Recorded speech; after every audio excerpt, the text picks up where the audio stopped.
welcome to TV on TV. I'm State Representative Tommy Vitolo. You're watching Brookline Interactive Group. Today is Thursday, February 6th, and we have a great show for you today. We have none other than John Dempsey. Many things to many people. Today, he's chair of the Solid Waste Advisory Committee, and as you can imagine, we're going to talk some trash. But until then, I do want to get through the news, so hang tight for me. United States President Donald Trump has sent the first group of new arrivals to Guantanamo Bay. Last week, President Trump ordered that the facility be expanded to hold about 30,000 people. The Trump administration is still freezing many climate and infrastructure grants, despite federal court orders barring any freeze. These grants were funded through the Inflation Reduction Act, passed by Congress and signed into law by President Biden. According to a memo by the United States Department of Transportation, the department will now prioritize projects in communities that have a higher than average birth rate. Massachusetts students performed the best in the nation in 2024 on all 4 National Assessment of Education progress tests, including the 4th and 8th grade math and reading tests. South Coast Rail is entering the final stage before full service can begin. The MBTA will run simulated service over the next few weeks, running at full speed and opening the doors at each station. Once federal transit authorities are satisfied, the trains will be permitted to carry passengers. Massachusetts celebrated Rosa Parks Day for the first time on February 4th. At the direction of the state legislature, Governor Maura Healey signed a proclamation designating the day as Rosa Parks Day on what would have been the civil rights leader's 112th birthday. Brookline boys basketball extended their win streak to 6 with a win over Wellesley on Tuesday. The next game is tomorrow, Friday, at Newton North. A Boston police detective was arrested and charged with drunk driving after crashing into another driver in Brookline on Saturday. Starting in early July, the Boston Ballet School will run and operate the Brookline Ballet School with expanded children's programs and continued programming at the Brookline location. Folks, that's the news. Please stay tuned on the flip side on Brookline Interactive Group. And welcome back, ladies and gentlemen, to TV on TV, right here with me, Representative Tommy Vitolo on Brookline Interactive Group. As promised, today, our guest is the great John Dempsey. He is a lot of things to a lot of people. We're not going to get into all of those things. Today, he's here as the chair of the Solid Waste Advisory Committee. John, thanks for coming on the show. Thanks for having me, Tom. And I love the background. We're going to get into it in a little bit. For now, I want folks to learn a little bit more about you and, your relationship with Brookline. So, what have you been doing your whole life? Well, I'm a public school educator. A lot of people around town know me because I was over at what used to be called the Edward Devotion School. I was there for 27 years as a teacher, assistant principal, and principal. And so a great relationship with that wonderful community. I'm married. My wife was the assistant principal actually at Newton South High School, now retired. And we have 2 wonderful kids. Many people around town know my son, Chris, because he's involved in town meeting and town issues. I'm very proud of him. And my daughter, Allison, was a Brookline High School graduate as well. Pierce, I should mention Pierce School and Brookline High School. He was a hockey player there. And I retired, and it's almost 20 years ago. I retired from Devotion School. It seems like yesterday. So I like having my connections with the community. And a number of them, like I said, we're going to focus on SWAC. How long have you been on the Solid Waste Advisory Committee? So I've been on Solid Waste Advisory since I retired. So probably now 18 years. And people asked me when I was at Devotion, people asked me, what are you going to do in your retirement? I said, I'm going to try to get on the Solid Waste Advisory Committee. And you've So slowly risen up the I made ranks. it. I Not just made it, worked you're the my way up. chair. I worked Yeah. my way up. It's a And, job nobody else seems to want. That's chair. so now Solid Waste Advisory Committee existed more than 18 years ago. So can you give us a little sense for historically how SWAC has helped shape town policies around solid waste? Yeah, sure. Actually, before my time, and probably when I first got interested in recycling, was a lot of volunteers got together, and it was newspaper recycling, newspaper and cardboard recycling. And they were having drop-offs at town hall and that type of thing to try to get paper waste out of the waste stream. So that was years before I got involved in it, back in the 1980s, probably when they got started. There, and eventually they formed into a committee that advises the select board. So we're not an advocacy group as much as an advisory group. Our job is to advise the select board. Select board can't keep track of what's going on in municipal solid waste around the country, around the world. And so our job is to kind of figure out what is going on. What are the issues that have to be addressed? And we try to advise the select board on those issues. So that's, so as issues come up, we notice things like PFAS. PFAS is a big thing. It's more and more people are now aware of it, but 4 years ago, nobody had heard of PFAS, except a small group of people. So SWAC has put that in front of the select board and other issues, particularly around plastics, other forms of plastics now. Now, town meeting had been active before COVID around to go containers at restaurants and with the bag you get after you complete a shopping trip. Single-use bags, yeah. And we haven't seen as much in town meeting since then. Do you have any sense, are either of those two things reasonably working as intended? Is there room for improvement? Yeah, I mean, we were trendsetters there with a lot of those things. The single-use plastic bags, the takeout containers, and the bylaws were passed. They were a little sketchy, and we are hoping that this next town meeting in May or June of this year will kind of tighten up some of those restrictions, particularly on the takeout containers. The plastic bag thing is working very well. We think we can be extended to smaller retailers. So because they're not using plastic bags, we might as well kind of make it carte blanche there. But the takeout containers is a problem for the restaurants still. And mainly the black takeout containers, the black plastic takeout containers. So we're trying to tighten that up and make it easier for the restaurant owners, easier for the patrons, easier for the public health inspectors who enforce this to get the job done and be more helpful, restrictive, but more helpful in defining it all. So a lot of people still don't know that black plastic never gets recycled. You know, it's got the number, it's got everything, it doesn't get recycled. And there's a reason for that. So I think that leads us a little bit into the wall decor behind you, right? I think a lot of us, Wallpaper. a lot of us sort of operate on the assumption that, you know, a lot of things are recyclable. And it turns out that, excuse me, just having that resin code, that little triangular recycle with a number in it doesn't mean it's recyclable. And in fact, different municipalities, different communities have different rules about what is and isn't recyclable depending on, you know, where that material goes next. So can you give us some kind of some do's and don'ts in Brookline about some things that maybe we're forgetting to recycle that, oh, if that's recyclable, or things that I know we, in our heart, we want to put it in the blue bin, but actually doesn't belong in the blue bin because it's not recyclable. Can you give us some, maybe with the bulletin board behind us or some other way?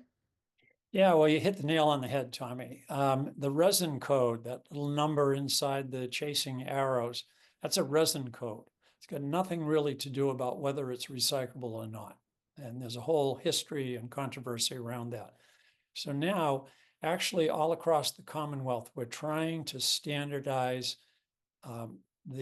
what's recyclable for the whole Commonwealth and not do it community by community. So the main thing on plastics recycling is the shape of the plastic. It has to be a container, and it has to be a container.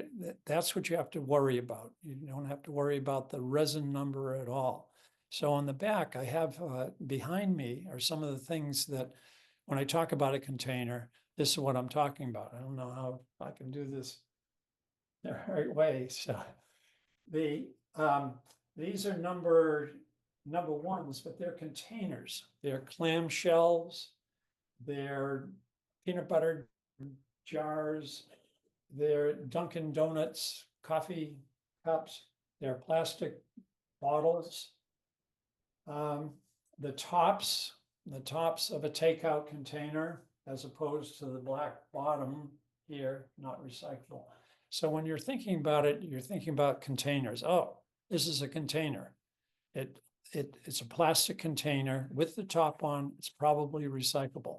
If it's not a container, if it's a child's toy, if it's a milk crate, if it's a laundry bucket, those are not recyclable. It's a container with the top on. A lot of people wonder, why do we have to put the tops on? Didn't we used to have to keep the tops off? Well, the tops actually have some value to the materials recovery facility. And if the top's not on and just sitting in the bottom of your bin, it's going to fall through the first part of the process, which is a strainer. And anything smaller than 2 inches by 2 inches falls through that and just turns into trash. So put your tops back on your containers. That's the main thing to think about. Is it a container? Is it a plastic container? If so, it's recyclable. So you've got some stuff over your left shoulder Okay. that's not recyclable. Your head's And you do obscuring this most of it.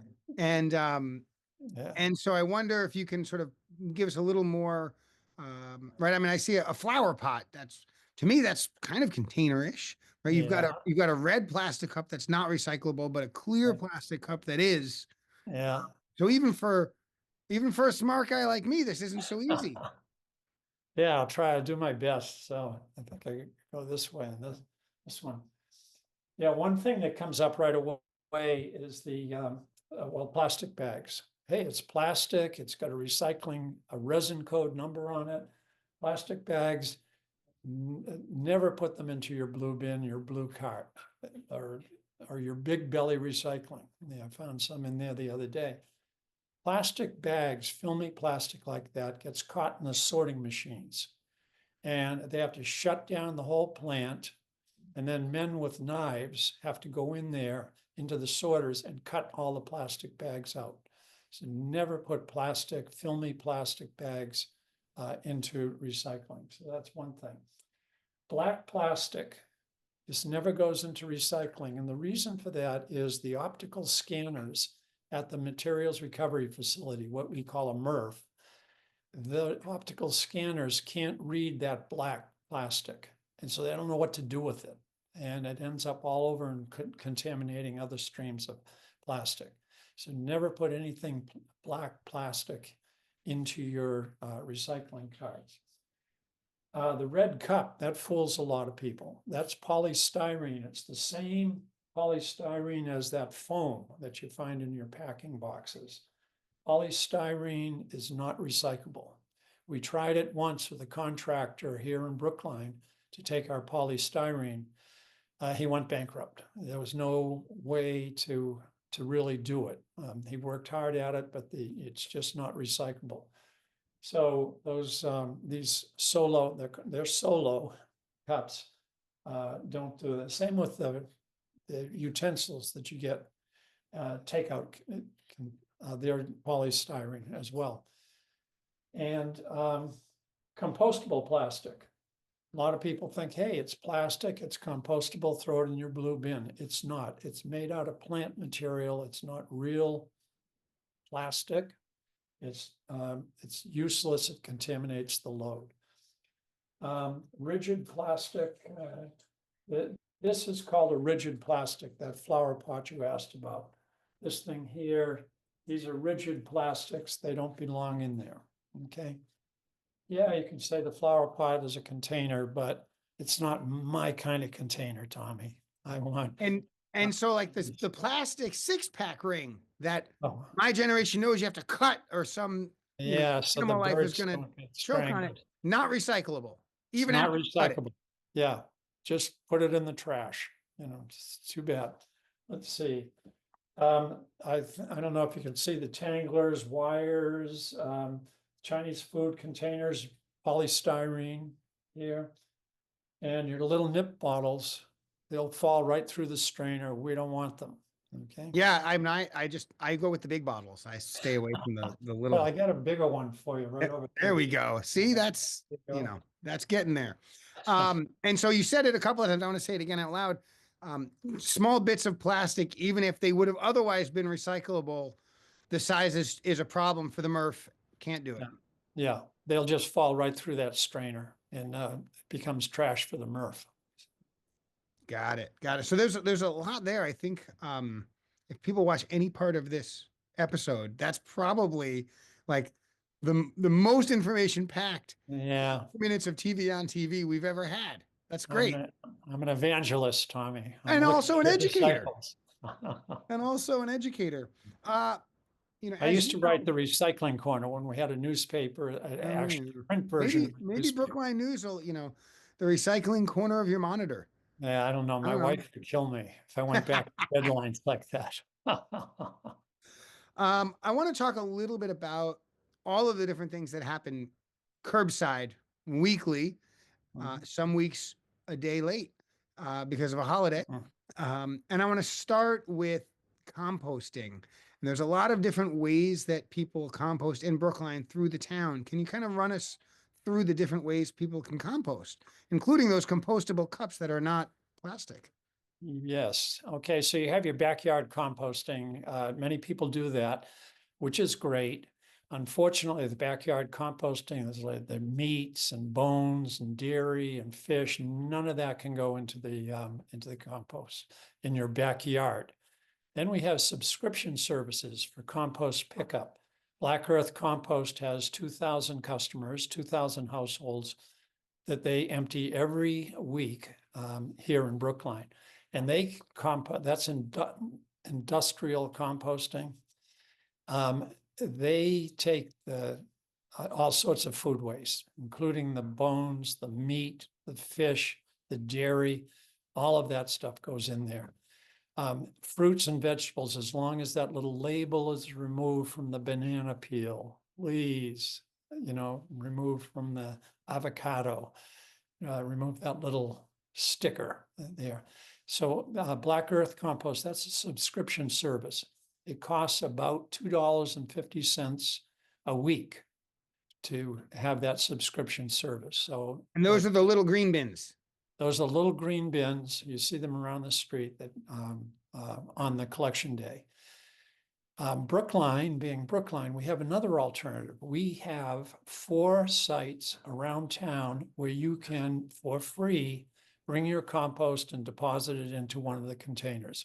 They're at the John Street lot, the Teen Center, up at the intersection of Beacon and Tappan, like right in front of the Star Market, and outside of the Elliott Recreation Center on Elliott Street. And any Brookline resident can take their compost to one of those sites and dump it in. It's free, it's helpful. You'd be amazed at how many people. I think we have 800 subscribers to that. I call them subscribers because you have to go online and sign up so that we know you're a Brookline resident, and so that you'll have the combination to unlock it, so that we don't get a lot of contamination, we don't get rats, we don't get problems with that. And So that allows for the bones and the things that you could not Yes. do in the backyard. And you said that's free though. It's free. I mean, we're, the town, the taxpayers are paying for these different sites, but it doesn't cost the individual. You don't, there isn't a weekly fee on And that. so I'm thinking if you're maybe an occasional composter, you're entering the space, you're a little nervous about it. Mhm. Or if you're like me and you have a backyard compost, the chicken bones right now Yeah, in my household go in the trash. yeah, And I have a son who goes to the teen center. So this seems like a new yeah. opportunity for him to be It's a, productive. it's a win-win for your family, Tommy. Another Always family opportunities. involved. And then also, of course, yard waste. We have yard waste, and that gets picked up from April 1st until December 31st. And that's quite a service. We have a truck. Actually, they're using our new electric packer truck to pick up the yard waste now. So we were able, using funds from the previous administration, previous Congress, we used some funds there to buy an all-electric packer truck. And that goes around, picks up the yard waste. It will continue when we have the new contract in July. We'll continue to do yard waste in-house in Brookline. And so that's, other communities are calling us and how did you guys get this electric packer truck? We want one of those, that type of thing. So that's So you great. alluded to a change in trash collection, the black bins.